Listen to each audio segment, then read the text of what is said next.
NDA ವತಿಯಿಂದ BJP ಮತ್ತು JDS ವತಿಯಿಂದ ನಮ್ಮ ರಾಜ್ಯದ ಸಂಸತ್ ಸದಸ್ಯರಿಗೆ ಅಭಿನಂದನಾ ಸಮಾರಂಭವನ್ನು ಇಟ್ಕೊಂಡಿದ್ದಾರೆ ಕಾರ್ಯಕರ್ತರು. ಇದರ ಮುಖಾಂತರ ನಮ್ಮ ರಾಜ್ಯದ ಜ್ವಲಂತ ಸಮಸ್ಯೆಗಳಿಗೆ ಒಟ್ಟಾಗಿ ಒಂದಾಗಿ ಕೇಂದ್ರಕ್ಕೆ ಗಮನಕ್ಕೆ ತಂದು ರಾಜ್ಯದ ಒಂದು ಶ್ರೇಯಾಭಿವೃದ್ಧಿಗೆ ಏನೇನು ಗಮನವನ್ನು ಕೊಡಬೇಕು ಸಂಸತ್ ಸದಸ್ಯರಾಗಿ ಆ ದಿಕ್ಕಲ್ಲಿ ನಮ್ಮ ಗೌರವಂತ ಹಿರಿಯ ಮಂತ್ರಿಗಳಿದ್ದಾರೆ. ನಾವೆಲ್ಲರೂ ಒಟ್ಟಾಗಿ ಕೆಲಸವನ್ನು ಮಾಡ್ತೀವಿ ಅಂತೇಳಿ ಈ ಸಂದರ್ಭದಲ್ಲಿ ಹೇಳ್ತಾ, ವಿಶೇಷವಾಗಿ ಬರುವಂಥ ದಿನದಲ್ಲಿ ನಮ್ಮ ಕಾರ್ಯಕರ್ತರ ಚುನಾವಣೆಗಳಿದೆ. ಜಿಲ್ಲಾ ಪಂಚಾಯತಿ, ತಾಲೂಕ್ ಪಂಚಾಯತಿ, ಮಹಾನಗರ ಪಾಲಿಕೆ. ಇದಕ್ಕೆ ನಮ್ಮ ಕಾರ್ಯಕರ್ತರನ್ನ ಸದೃಢಗೊಳಿಸಬೇಕಾಗಿದೆ. ಆ ದಿಕ್ಕಲ್ಲಿ ಸಮಾಜದ ನಮ್ಮ ರಾಜ್ಯಾಧ್ಯಕ್ಷರ ಒಂದು ನೇತೃತ್ವ, ನಮ್ಮ ಪಕ್ಷದ ಹಿರಿಯರ ಒಂದು ನೇತೃತ್ವದಲ್ಲಿ ಈ ಒಂದು ಕಾರ್ಯಕ್ರಮದ ಮುಖಾಂತರ ಒಂದು ಉತ್ತೇಜನ ಕೊಡುವಂಥ ಕಾರ್ಯ ಆಗುತ್ತೆ ಅಂತ ನಾನು ಅಭಿಮತ ಹೇಳ್ತೀನಿ. ಕೆಲವರು ಈಶ್ವರಪ್ಪನವ್ರನ್ನ ಮತ್ತೆ ಕರ್ಕೊಂಡು ಬರಬೇಕು ಅನ್ನೋ ಪ್ರಯತ್ನ ಮಾಡ್ತಾ ಇದ್ದಾರೆ. ನಾನೊಬ್ಬ ಶಿವಮೊಗ್ಗ ಕ್ಷೇತ್ರದ ಸಂಸತ್ ಸದಸ್ಯ ಮಾತ್ರ. ಪಕ್ಷದ ಹಿರಿಯರಿದ್ದಾರೆ, ಪಕ್ಷದ ಜವಾಬ್ದಾರಿಯುತ ಮುಖಂಡಗಳಿದ್ದಾರೆ. ಅವ್ರ ಮಟ್ಟದಲ್ಲಿ ಈ ಥರ ವಿಚಾರಗಳು ಚರ್ಚೆ ಆಗುತ್ತೆ ಹೊರತು ನಮ್ಮ ಗಮನಕ್ಕೆ ಯಾವುದು ಕೂಡ ಈ ಥರ ನಾನು ಇನ್ನೂ ಕೂಡ ಪಾರ್ಲಿಮೆಂಟ್ಗೆ ಹೋಗಿ ಇನ್ನೂ ಓದ್ ಕೂಡ ತಗೊಂಡಿಲ್ಲ. ಈ ಥರ ಕಾರ್ಯಕರ್ತರ ಅಭಿನಂದನಾ ಸಮಾರಂಭ ಈ ಒಂದು ಕಾರ್ಯಕ್ರಮದಲ್ಲಿದ್ದೀನಿ.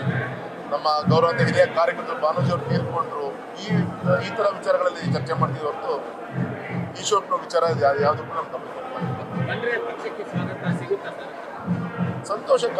ಪಕ್ಷಕ್ಕೆ ಯಾರೇ ಬಂದರೂ ಕೂಡ ಪಕ್ಷಕ್ಕೆ ಆ ಸಂದರ್ಭದಲ್ಲಿ ಪಕ್ಷಕ್ಕೆ ಶಕ್ತಿ ತುಂಬುವಂಥ ಕಾರ್ಯ ಆಗೇ ಆಗುತ್ತೆ. ಪಕ್ಷದ ಹಿರಿಯರು ಏನು ತೆಗೆದುಕೊಳ್ತಾರೆ ಅದಕ್ಕೆ ನಾನು ಗೌರವವನ್ನು ಕೊಟ್ಟಿದ್ದೀನಿ. ದರ್ಶನ್ ವಿಷಯದಲ್ಲಿ ಕೆಲವರು ಪ್ರಧಾನಿಗಳು ಸರ್ಕಾರದ ಮೇಲೆ ಒತ್ತಡ ಹಾಕಿದ್ರು, SPP ಬದಲಾವಣೆಗೆ, ಜೊತೆಗೆ ದರ್ಶನ್ ವಿಷಯದಲ್ಲಿ ಸ್ವಲ್ಪ ವಿಶ್ವಾಸ ಇದೆ. ಸರ್ಕಾರ ಒಂದು ಒಳ್ಳೆ ರೀತಿಯಿಂದ ತನಿಖೆ ಮಾಡ್ತಾ ಇದೆ. ಮಾಧ್ಯಮದ ಮುಖಾಂತರ ನೀವು ಕೂಡ ತೋರಿಸ್ಕೊಟ್ಟಿದ್ದೀರಿ. ಇನ್ನೂ ಒಂದು ದೃಢವಾದಂಥ ಒಂದು ಹೆಜ್ಜೆಯನ್ನು ಇಡಬೇಕು. ಈ ನಾಡಿಗೆ ಈ ರೀತಿಯಾದಂಥ ಹಣ, ಅಧಿಕಾರ, ತೋಳ್ಬಲ ಮುಖಾಂತರ ಏನು ಬೇಕಾದರೂ ಕೂಡ ಮಾಡ್ಬೋದು ಅನ್ನೋಂಥ ಒಂದು ಸಂದೇಶ ಇದೆ. ಅದು ಸುಳ್ಳು ಅಂತ ತೋರಿಸಲಿಕ್ಕೆ ಸರ್ಕಾರಕ್ಕೆ ಸಿಕ್ಕಂಥ ಒಂದು ಅವಕಾಶ. ಇದನ್ನು ಉಪಯೋಗಿಸಿಕೊಂಡು ಕಾನೂನಿನ ಒಂದು ಚೌಕಟ್ಟಲ್ಲಿ ನ್ಯಾಯವನ್ನು ಕೊಡಬೇಕು ಅಂತ ನಾನು ಒತ್ತಾಯನ ಮಾಡ್ತೇನೆ. Alliance partner JDS, MLC, an allegation has come of a sexual assault against Suraj Revanda. Is the BJP being embarrassed because of alliance partnership with JDS? Because every week there's a sexual assault case on Revanda family. No, my dear friend, there is their personal issue. Already regarding their party, President respected Kumar Swamy already gave a message to their party and their karyakartas and from the press person through press person. So they will take action.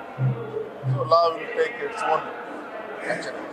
ಅದೇ ಕನ್ನಡದಲ್ಲಿ sir, ಈಗ ಅವರ ಒಂದು ವೈಯಕ್ತಿಕ ವಿಚಾರಗಳಲ್ಲಿ ಪಕ್ಷದ ಯಾವುದೇ ಒಂದು ಚೌಕಟ್ಟಿಗೆ ಬರಲ್ಲ.